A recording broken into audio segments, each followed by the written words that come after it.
I think it feels appropriate that I'm the last thing standing between all of you and your next coffee and a snack. So I talk about uh, agriculture and the global food system. I'm going to throw a bunch of numbers and maps at you because I'm a nerd. I like data as we talk about the food system. But while we do that, I'd like you to keep a few images or ideas in mind. So uh, this is Samuel. He's a wheat farmer in Nigeria. This is Deepa. She grows pigeon pea, or some people call it breadgrams and millet in India. They're small scale farmers. They have 1.5, 2 hectares of land. They grow just enough to feed themselves, maybe a little bit of surplus to bring it to market, sustains their family, but it's not easy. They've got good seasons, bad seasons. They have trouble accessing credit that they sometimes need or getting the right inputs, getting their goods to market.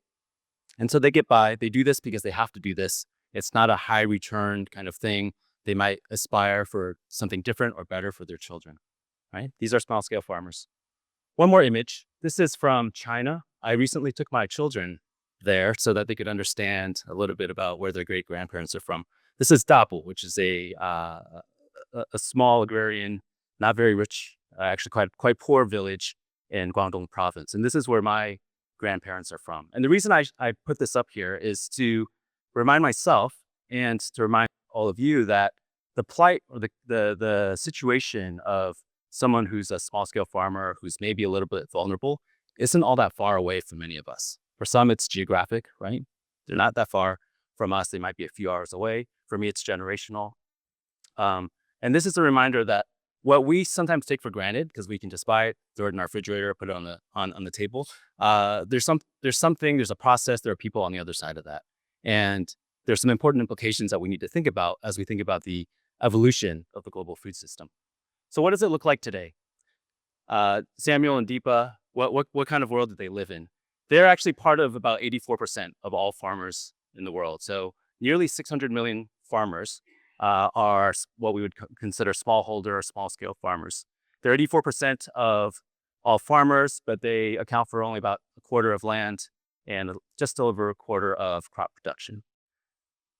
What kind of world are they competing in? If we look at agricultural productivity, and I said I was going to share a bunch of data because I'm a nerd. About half a century ago, on a hectare of land, you could produce about 1.5 metric tons of cereals. That's nearly tripled when we look at the global average. But if we double click on this and unpack that, there's obviously some regions that are performing much better. So North America, East Asia, the EU, even South America was below average for a long time, but now is ticked above the global average. Obviously, we need some below average performers on the other side of that. So if we see South Asia and Africa, South Asia has improved quite a lot, but is still meaningfully below the global average. And Africa has improved, but very, very slowly. Productivity is low. Now, we know what it takes to improve productivity, right? We've been at this for millennia, and we can actually quantify. And so if you are growing crops and you don't have quite the right seeds, quite the right fertilizer, quite the right crop protection, you might be able to produce 1.5 to 2 metric tons per hectare of land, right? If you're able to optimize those inputs a little bit, you can bump that up to 2.5, 3 metric tons. If you get access to irrigation, now you can really start to move the needle, right? You get to 4, 5, 6, or 7 tons per hectare. So this really starts to change the game for a farmer. Unfortunately, for most of the global South, nearly all of their agriculture is rain-fed, 70 to 90%. And if you were to ask any farmer in the part of the world where I live now, East Africa, they'll tell you, we can't count on the rains anymore, right? We used to have predictable rainy seasons. We knew what we were up against. These days, who knows? So sometimes it's too much. Sometimes we have drought. If we talk about fertilizer, there's also a huge disparity. So in rich countries, farmers can put fertilizer to use, whereas in low-income countries, we have an access and affordability issue. So it's about an 8x difference between rich and poor countries. If you talk about crop protection to protect your crops against pests, similar story. High income versus low income, it's about a 5x difference. And then these farmers are operating in a world where environmental resources are under stress. You've been hearing this through the course of this morning. So if we look at soil life, we did a study, so some people did a study on soil management around the world. And under conventional practices, about 16% of the soil only has about 100 years of life left, right? So that's worrying. There aren't that many years ahead in terms of harvest. If you look at water, similar story. Here's a map of the world. Wherever it's blue or dark green, we're in good shape. Wherever it's yellow, not so much. And we can see where a lot of the risk is. Now, looming over all this is this fear, this threat of climate change. And if you map all the countries in the world and you look at who's contributed to climate change on the x-axis, so over towards your right is those who've contributed more. And the y-axis, who's prepared for climate change, you can see a bit of a pattern. And I'll put up the median so you can see a little bit what's happening, right? Those who've contributed a little bit more, in general, are a little bit more prepared.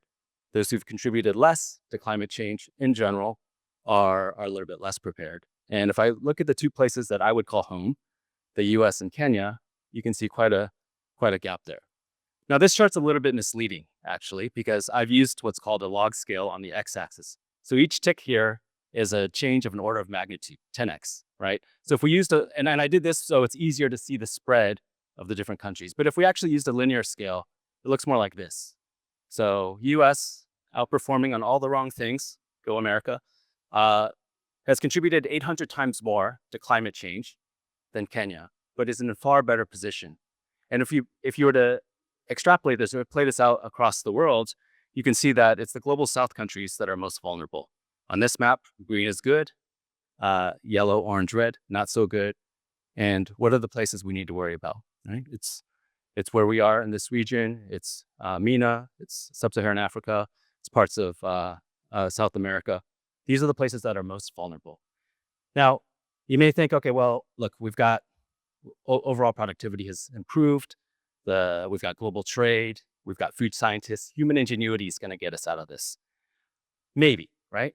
If we look at the overall food system, in real terms, prices have gone up, right? The global food system is showing real strain here. Prices have gone up over the last 30 plus years. And also volatility has increased a lot. So we're all facing a bit of risk.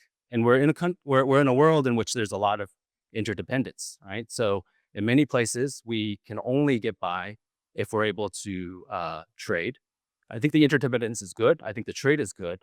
But a lot of that is concentrated, again, in a few parts of the world where our import dependence is quite high. This is all quite concerning.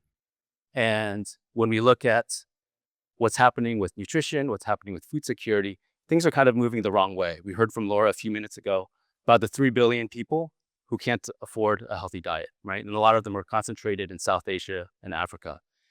Let's say we lower the bar. Let's not worry about nutrition. Let's just say, let's make sure people aren't going hungry.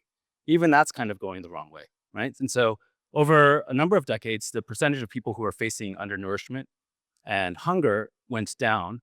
But over the last 5-7 years, it's actually ticked back up in a few parts of the world. And so, as I said, the global food system's under strain. There's quite a lot to worry about. And we also know that just doing more of the same is probably a bad idea. If you look at how agriculture and the food system is contributing to issues in the world, it plays a pretty big role. So if it's greenhouse gas emissions, about 25 to 30% of that is coming from the food system.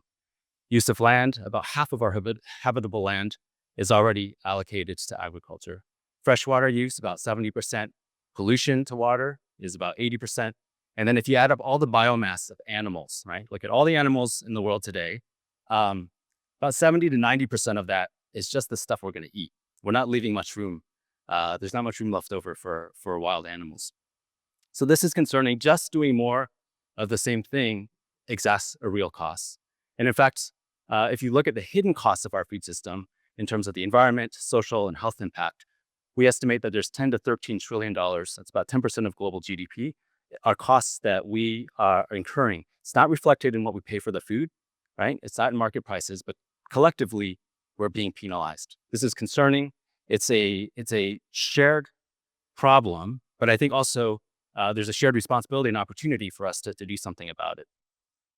So what do we do? As we look ahead to pathways to maybe change this food system, what are the things we could do? I'm going to give you 3 general principles. Number 1 is there's no silver bullet, right? We've got a toolkit of things that we can try. It's evolving, we're testing it, we're refining it, but we're figuring out things that we can scale. Number 2 is we're talking about the food system, which is a very macro term, macro change. But anything that we do has to work at the micro level. It's got to make sense for farmers. It's got to make sense for those households. And then you've been hearing about justice and equity throughout. But again, this needs to be at the heart of everything that we do. So it's got to be something that's fair to those small scale farmers who are dealing with a world in which things have really changed on them. And so if we go back to Samuel, if we go back to Deepa, we need to think about what are solutions that take into account local crops, conditions, and diets that give them access to the right knowledge, credit, and technology that deal with their food security and nutrition concerns, and also give them a way to generate the right amount of income and to have dignified livelihoods.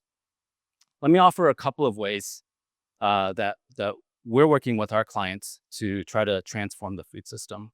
So one is around forecasting and advising. How can we give better insights to farmers on how to grow?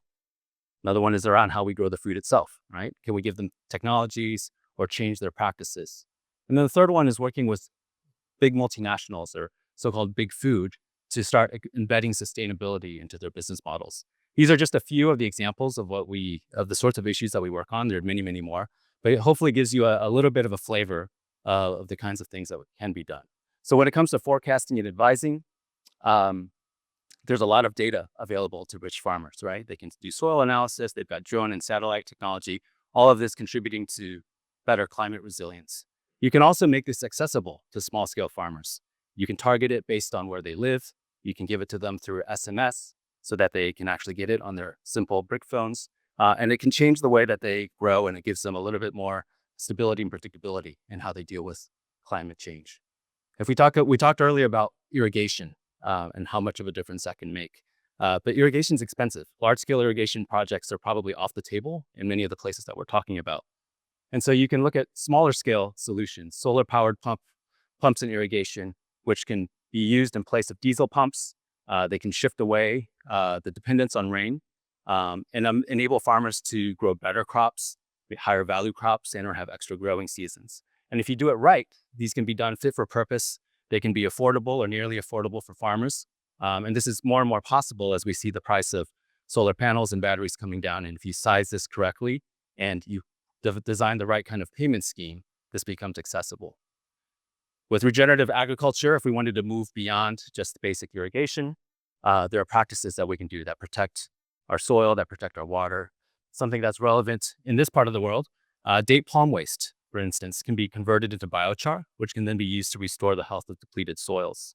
And all of this is in the service of enhancing the ecosystem for the long term, protecting what we have, making sure that it's here for future generations.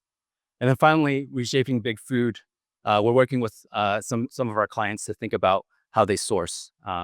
One example is a big beverage company who's looking at West Africa, thinking about the long-term target of like how much can we source from here, both in terms of raw materials and processed materials. They've identified some areas where there are suitable conditions for growing the kinds of crops that they need. And so we're helping them to embed this into an intentional evolutionary path and translating it into a practical plan for them. It's something that's commercially viable. They're not doing this because it's CSR. They're doing this because it makes economic sense for them. It makes economic sense for the farmers that they get involved. We're helping them think about which locations might have the right optimal conditions, the right farming practices, and then thinking through their implementation roadmap and where they can start to pilot this. These are just a few of the examples of what we can be doing. I mentioned that it has to work for the farmers. And so some of these ideas are game changing. They can change these guys, they can change the trajectory and opportunities for them.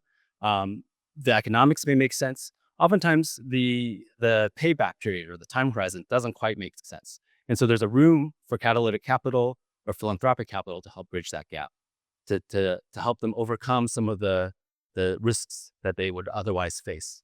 Or to say, okay, I'm going to do this thing. It makes sense over 5 years, but I need to have something that works today. And that's a place where those of us who are in this room can step in to help bridge that gap. What are we fighting for? I mean, if we think about the food system, there's multiple dimensions, right? It's going to affect the quality of life for all of us. There's livelihoods and dignified, a dignified income or dignified employment for literally hundreds of millions of people. And then, of course, the sustainability of our planet over the long term. So this is something that we're really excited about. We think it's essential work, and we're eager to work with like-minded organizations who kind of want to do the same. So hopefully that gives you something to think about as you move into coffee and snacks. But thank you very much for your time. Thanks, Sunru.